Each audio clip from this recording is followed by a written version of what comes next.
اس وقت تہران میں ایک عالم ہیں، لیکن وہ امامہ نہیں پہنتے، لیکن قم کے ہیں، بہت ہی بوڑھے ہو چکے ہیں، اور ساتھ ہی شاعر ہیں، اور ان کا مجموعہ کلام ہے نخل میسم، یعنی نخل کہتے ہیں کھجور کا درخت، نخل میسم یعنی میسم کا کھجور کا درخت، واضح مفہوم.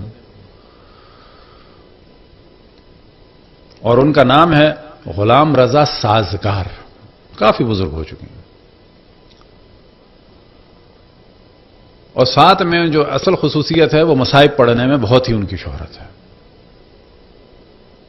اور اب گو کہ وہ عالم دین ہیں، لیکن وہ مشہور ہیں روضہ خوان کے نام سے. روضہ خوان عام طور پہ مراد ہوتی ہے یعنی مصائب پڑھنے والے. جیسے کہ اگر آپ سرائکی یا پنجاب کی بیلٹ میں چلے جائیں تو جب کہا جاتا ہے کہ یہ ذاکر ہے تو وہ جو اردو میں ذاکر کے معنی ہے وہ نہیں ہے وہاں پر، وہاں ذاکر کے معنی ہے یعنی مصائب پڑھنے والا. وہ فرماتے ہیں کہ میرے پہلے ایک تھے جو مصائب پڑھنے والے تھے، اور ان کا نام تھا افشار. اب یہ بوڑھے ہیں، یہ ذکر کرنا ہے ایک اور بزرگ کا کہ جو پہلے دنیا سے جا چکے ہیں، کہ خداوند تبارک و تعالیٰ نے سب کے درجات کو بلند سے بلند فرمائے. تو فرماتے ہیں کہ آغا افشار جو ہیں وہ مشہور تہران کے مصائب پڑھنے والوں یا روضہ خانوں میں سے ایک تھے، اور وہ یہ فرما رہے تھے کہ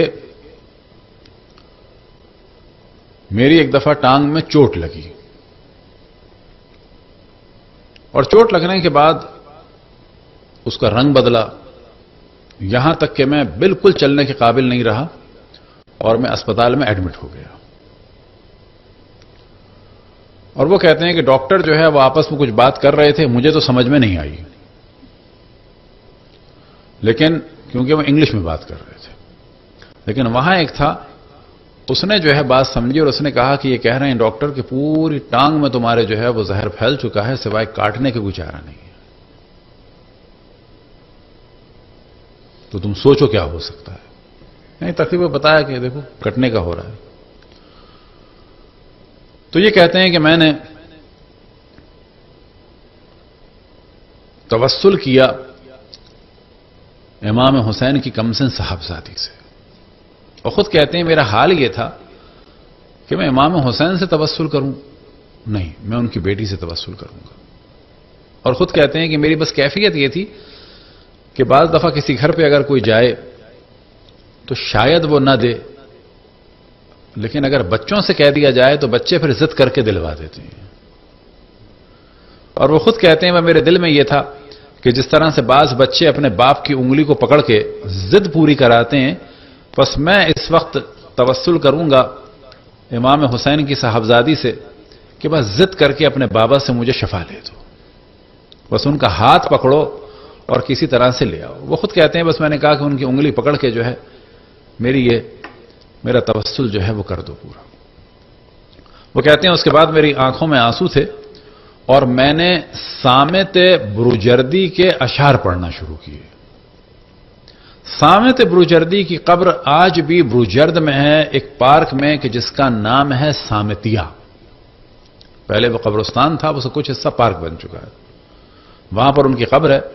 تقریباً 113 یا 114 سال پہلے دنیا سے رخصت ہوئے، اور ان کا مکمل نام تھا مرزا محمد باقر صامت، لیکن صامت ان کا تخلص تھا اور یہ زیادہ مشہور ہے. ان کا دیوان بھی ہے. اور وہ دیوان کیا ہے؟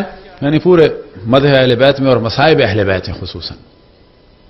یعنی صامت تقریباً جیسے کہ ایران میں کاشانی اور صامت اور یہ چند ہستیاں جیسے ہمارے امیر انیس اور امیر دبیر، کہ ان سب کے درجات کی بلندی کے لیے بر محمد والے محمد صلوات. وہ کہتے ہیں کہ میں نے بس توسل کے لیے اشعار پڑھنا شروع کیے صامت کے. اب کیونکہ خود بھی یہ روضہ خوان تھے، مصائب پڑھنے والے تھے، تو ایران میں مصائب اشعار میں پڑھے جاتے ہیں. بلکہ اگر اچھا ذکر خیر ہو جائے، علامہ رشید ترابی رضوان اللہ تعالی علیہ کہ اللہ ان کے درجات بلند سے بلند فرمائے، اگر کوئی ان کے مصائب دیکھے تو کچھ اس میں نثر ہوتی تھی اور کچھ اس میں اشعار ہوتے تھے، میر انیس کے خصوصاً. تو یہی روش جو ہے وہ ایران میں ہوتی تھی پہلے. تو وہ کہتے ہیں کہ میں نے بس توسل کیا حضرت سکینہ سے اور اس کے بعد جو ہے وہ اشعار پڑھنا شروع کیے. کس کے اشعار پڑھنا شروع کیے؟ صامت بروجردی کے. اب وہ اشعار کیا ہیں تو وہ میں لکھ کے لایا ہوں کہ واقعاً کہتے ہیں وہ میں نے پڑھنا شروع کیے اور اسی دوران بس میں توسل کے عالم میں گریہ کرتا چلا گیا اور اشعار پڑھتا چلا گیا. اور یہ پہلا بند ہے جو انہوں نے حضرت سکینہ یا حضرت رقیہ کے لیے یا امام حسین کی کمسن صاحبزادی کے لیے ان کے تقریباً 30 پیسے بند کے پورا مجموعہ ہے. اس میں سے پہلے دوسرے جو اشعار ہیں ان میں سے کچھ آپ کے لیے ہم نے لکھے ہیں.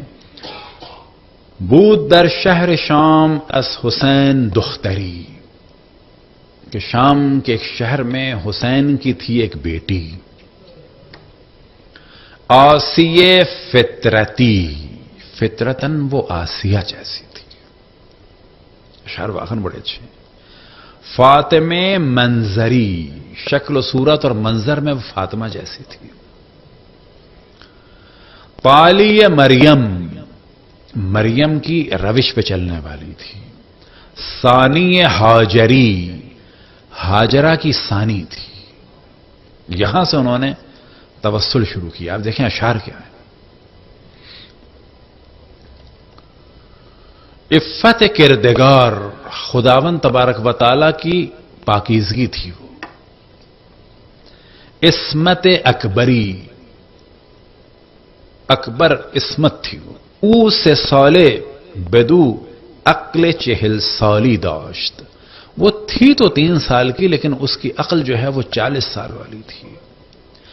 ہم چوں خیر النساء خصلت و خوئی او، اور خیر النساء جیسی اس کی خصلت تھی اور خیر النساء جیسا اس کا اخلاق تھا. یعنی تھی 3 سال کی لیکن خیر النساء جیسی اس کی عادات تھی اور خیر النساء جیسا یعنی جناب سیدہ جیسا اس کا اخلاق تھا. کہتے ہیں کہ یہ میں نے اشعار، یہ تو ہم نے آپ کو 1-2 ہی سنا دیے. کہتے ہیں کہ یہ میں نے اشعار پڑھنا شروع کیے یہاں تک کہ میں بالکل غش کھا گیا، بالکل مجھے نیند سی آ گئی. اور میں اشعار پڑھتا رہا تو میں نے کیا دیکھا کہ جو میں نے توسل میں سوچا تھا کہ ایک بچی ہے جو امام حسین کی انگلی پکڑ کے کھینچ کے لا رہی ہے کہ اس کو شفا دے. بنا کردم این شعرهای صامت رو خوندن. او در شهر شام از حسین دختری، آسیه فطرتی، فاطمه منظری، تالی مریمی، ثانی هاجری. او 3 ساله بود و عقل 40 ساله داشت. اور آغا سازگار کہتے ہیں کہ جن کے بچے ہیں وہ اس منظر کو ذہن میں رکھیں کس طرح سے بچے بعض دفعہ ضد کر کے بعض کام کراتے ہیں. تو کہنے لگے میرے ذہن میں یہی تھا تو میں نے یہی دیکھا کہ وہ امام حسین کی انگلی پکڑ کے لا رہی ہے کہ اس کو شفا دیں. کہتے ہیں کہ میں پھر کیا ہوا مجھے پتا نہیں چلا، لیکن جب مجھے ہوش آیا تو آپ جانتے ہیں کس حال میں ہوش آیا ہے. کہتے ہیں کہ میں کھڑا ہوا تھا اور اشعار پڑھے جا رہا تھا یہی صامت کے. ڈاکٹر نرسیں ارد گرد تھیں کہ اس کے تو پورا زہر پھیل چکا تھا تو چلنے کے قابل نہیں تھا. اب یہ کھڑا ہوا ہے اور اشعار پڑھے جا رہا ہے. ڈاکٹر گریہ کر رہے تھے، نرسیں گریہ کر رہی تھیں کیونکہ ان کو خود نہیں پتا تھا کہ میں کہاں ہوں اور کیا کر رہا ہوں.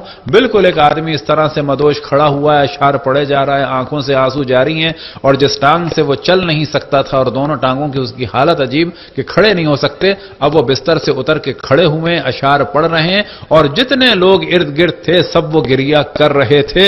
اس دوران جب کہتے ہیں مجھے ہوش آیا تو مجھے تعجب تھا کیا ہوا.